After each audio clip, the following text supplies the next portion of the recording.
You're watching Cableton Live here on Rogers TV, and I'm your host, Sarah Brana.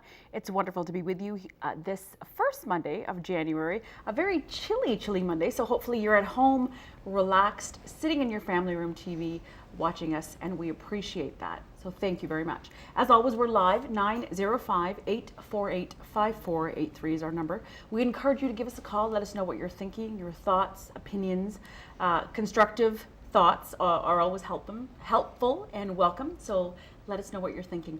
I'm pleased to join in studio with me here today. That was a bit of a mix-up, but hey, that's okay. It's a great welcome. I'm pleased to have in studio with me today. What's in store for Connect for Life for 2015? I've got Melanie Taddeo, who's the founder of Connect for Life, and Graham Edwards and Eva Amable.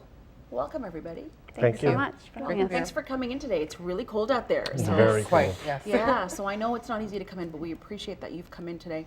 And we're going to chat about what Connect for Life is about and Voices for Ability. So let's start with you, Melanie. You're the founder. Yes, okay. Yeah. So Connect for Life launched last February 2014, and we're a charity whose mission is basically to help empower individuals with disabilities to access education and training programs, to help them be independent and become more active members in their communities. So we want to ensure that they have all the skills and the tools to do that. Okay. Yes.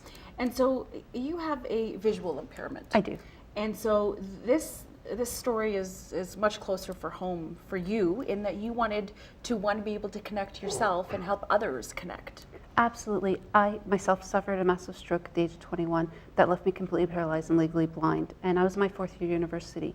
So having to learn how to do everything all over again is a big challenge, but not having the resources and having people tell me, you're disabled, you need to stay home. I'm like, no, I'm 21. I have my whole life ahead of me. Right. I want to move forward. I want to be, Absolutely. and my goal was to be a teacher in life, and that's what I wanted to do. And, after you finish the physio, there's nothing out there, or at least back when I had my stroke, there was nothing out there that helped me get my independence back. I was able to, attend a program through CNIB to learn how to live with my blindness. Yep. But I was determined that I was going to be that teacher, and I am the first legally blind teacher to graduate in Ontario, which is a huge accomplishment. That's fantastic. Thanks. Congratulations. Thank you. That's wonderful. But again, through barriers, people kept saying, oh, you can't do that, you're disabled. And so what I really wanted to do is to help other individuals with various disabilities see their full potential and their abilities, and say, you know what, with the right tools, you can do anything you put your mind to. You may do it a little bit differently, but you can still do it. So Absolutely. Don't give up. So that's why I created Connect for Life, to be a resource to help them receive what they need, and to help the caregivers, the service providers, everybody else in the community with everything that they need as well. Fantastic. And your board members and colleagues who are sitting with you, Graham Edwards. Hello, Graham. Hi, how are you doing? Hi, I'm well, thanks. And Eva Amable. So tell us how you fit into the picture as board members. How does that, Graham, we'll go with you first. Well, I think as a board member, and I'm actually quite new to the board, about 2 months, so when I heard about this organization, I got very excited about it. From a board point of view and a member of the board, part of my role is just to help in the vision, and because we're relatively new, just get our hands involved with making this work and progressing it and bringing it to the community and just making it real and making it live. So it's a working board, so we get together and pitch in to just basically create this new charity. So your passion comes from basically creating the awareness and the ability to get, one, the word out there in terms of Connect for Life, and two, help other people that need that help. Yeah, absolutely. My background is sales and marketing, so to bring the word to the community, to just tell them how exciting this is, how important it is, because this is a club that anybody could join almost at any time, I think is an important message, and particularly for the community, for us all to be involved with. Eva, tell us how you fit into the whole board concept. Well, like Graham, I'm relatively new to Connect for Life. I think I joined about 3-4 months ago. And what really drew me to this organization is that I really believed in the message. I understood Melanie's story, and I understood how she rose above that and actually put together this fantastic idea, and how she is trying to bring people along with her and trying to, you know, empower people with this positive message. And I thought that was really, really powerful. And also, I mean, just from my own point of view, I'm more like a strategic planner and a project manager. And that's the kind of experience that I'm lending to the board right now. So for me, it just seemed like a fantastic idea and one I could see fantastic potential with. Yeah. And I can see the community really buying into, and you know, we can do so much in terms of helping We sure can. disabled people. We sure can. Melanie, I want to bring it back to you, and as someone who's visually impaired, who, and I suppose there's a difference from when you're born with an impairment or when you go through life and something happens to you, right? Yes. Now, there is a difference, correct? A big difference. Okay. Obviously, if you're born without vision, you don't know what you're missing, I guess, would be, and you learn things from the very beginning of how to do things. So it's just the norm. For myself, I was driving. I was doing everything that a sighted person would do for 21 years. Well, not driving for 21 years, Yeah, but you know no, what I I mean. understand. Yeah, I understand. Yeah. And so to have that taken away from you, it's life-changing, it's altering, and it really changes your perspective in life. I always say to my family, and they think I'm crazy, but it actually was the best thing that ever happened to me. Wow. And the reason for that is it gave me a whole different look on life and to really appreciate what we have and to live each day to the fullest, because you don't know what will happen next day. No, you're 100% right. And for our viewers at home, I want to encourage people to give us a call. And if you yourself have either suffered an impairment of some sort, or you're living with somebody who's gone through that, give us a call and let us know what you're thinking. 905-848-5483. You said something that was really interesting, and you know, Graham and Eva, you're certainly part of this conversation, but I'm finding it, as you yourself and as our viewers are, fascinating that, Melanie, you would say something like, you went through your life, this happened to you, and you said to your family, I think this is the best thing that happened to me, in that you were able to recognize that life suddenly became a lot more precious to you. Absolutely. It didn't happen overnight, I'll tell you that. I definitely went through all the emotions and the grief of losing the person who I was. Right. I was angry. What was that process like? It was a good 2 to 3 years, I'd say, of hard physio, you know, the therapy of getting that independence back and the denial. Right. I wasn't blind. I would not use my weight cane. I'd hide it any possible chance possible. And back then I basically had no sight. And I was just like, oh, it's going to come back, it's going to come back. And just, but keeping that positive attitude and just surrounding myself with people that are very positive.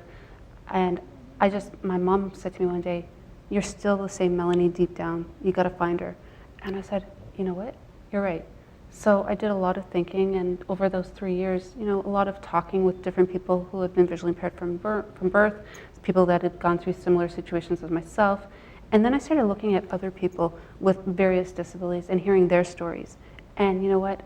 I saw how fortunate I was, because I still had so much. I'm able to walk, I'm able to do a lot. You know, yes, I do things very differently. My board members will tell you, watching me cook is comical. You know, but I do it. But you do it. And that's the most important thing. And That's the key. You do it. yes, and you know, I'll do things differently. But just enjoying the fact that I'm still here, because I wasn't supposed to be here. I was in a coma, and they said to my family, plan her funeral. And I said, my family said, you don't know her, she's stubborn. I like the word determined, but stubborn is what my family said. But the thing is, truly, now that I am here and now that I am comfortable with my disability, I'll say, and I've adjusted, again, almost 20 years later, Yeah. I want to definitely not have anyone else who was in a similar situation as myself to go through what I went through, the struggles and the isolation and feeling alone and thinking I'm the only one out there.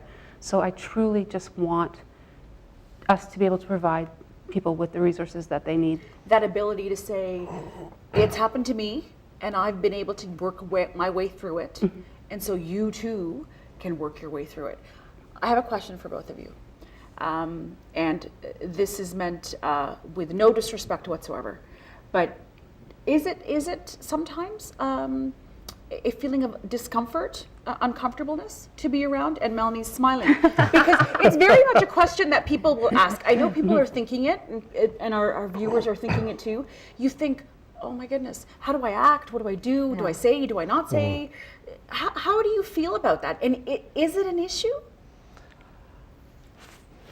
I wouldn't say there's necessarily an issue. I think there's a certain level of education.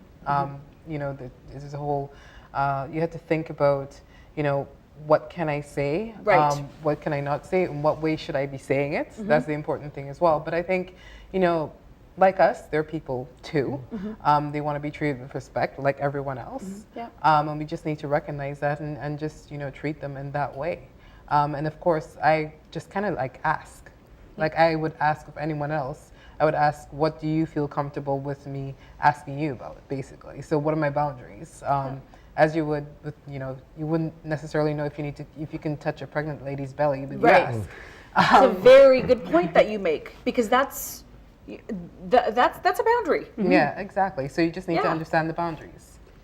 Very good point. Yeah, I think Great. as Eva said, coming into this, again, intellectually, you know about it, but now participating in it a little bit more deeply, knowing Melanie and others, some of it is actually language. Can I use the word disability? Is empowered a good word? Is it not? So so language is actually one of the things that I've had to step back. Ooh, am I allowed to say this? But you're right. A lot of it is just courtesy. Yeah.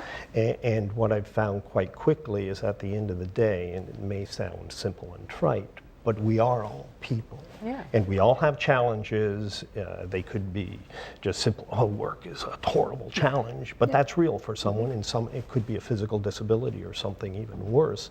So we all have challenges, so you respect everybody, and you just treat them as if you would like people to treat you. And I found that's worked for me quite well. I think you make some very good points. One, in that we're people. We all have issues. Some more visible than others, and some we don't even share. Yep. Right? Some are mental illnesses that are completely invisible to the eye. Yep. Right? Absolutely. But certainly audible when you might hear someone speak in terms of their sadness or their eyes. You can see something in them. And there are lines that we don't want to cross, right? As people who sometimes feel like, oh, I don't want to be seen as being insulting, perhaps. Right, Melanie? It's true, but there's also a fine line I just want to mention. As someone who has a disability myself, and I know from other people, you know, working with other people with disabilities, we find it almost comical in a way how everybody is so paranoid about offending us because we're like, we are just who we are. And we're going to come right back to that. We're going to be back right after these quick messages, and we're going to come back and hear about how Melanie thinks this is comical. Be right back.